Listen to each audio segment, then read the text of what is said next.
So 2020 is the 100th year this property has been in our family, going back to my grandmother and my father, of course, and myself, and our children.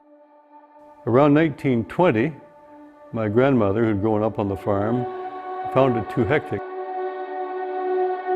In 1920, she bought this 100-acre property to have a quiet retreat, which of course has been a retreat from that day until now.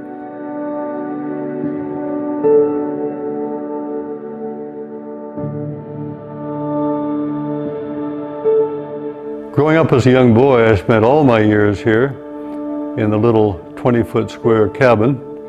No heat, no plumbing, no electricity, no phone, nothing. It was just strictly a cabin in the bush. And I'd always dreamed of building a large country log home here. The property was perfectly prepared for it. Then around 2000, I was quite involved with the University of Waterloo. I asked them if they'd identify an architect in Northern Ontario who'd be pretty accustomed to timber and rock and building in the bush and the forested area.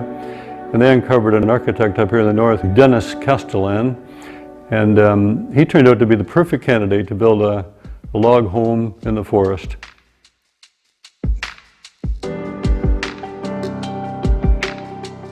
One concept that I always had was to build a home that would not intrude on the nature and the forestry around.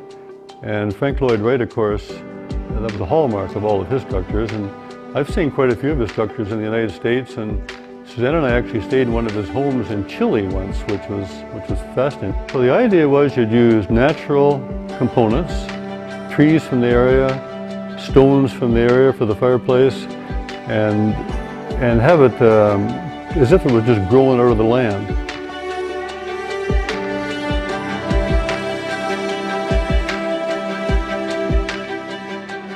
The timber is cut, as I mentioned earlier, in Upper Ottawa River Valley and the Mattawa Valley and the Temagami Park. The timbers are the biggest timbers in eastern Canada. The base of the trees would be 55 inches to 58 inches across, which is a massive, massive tree for this part of Canada. And when the timbers were squared, the biggest ones are 29 inches by 12 inches, which is a very, very big white pine timber. Well, they're all cut by hand. It had to be cleaned and dried, and they were all adzed, so they appeared as if they were built in the 1880s. They were all hand done, and the biggest timber weighs 3 tons.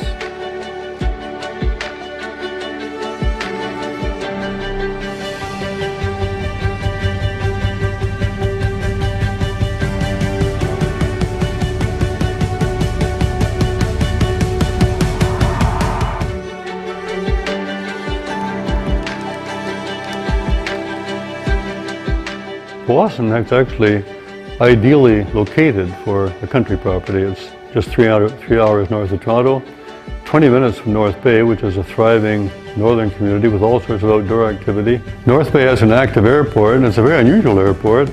It's one of the 2 NORAD air bases on the continent. So it's quite handy.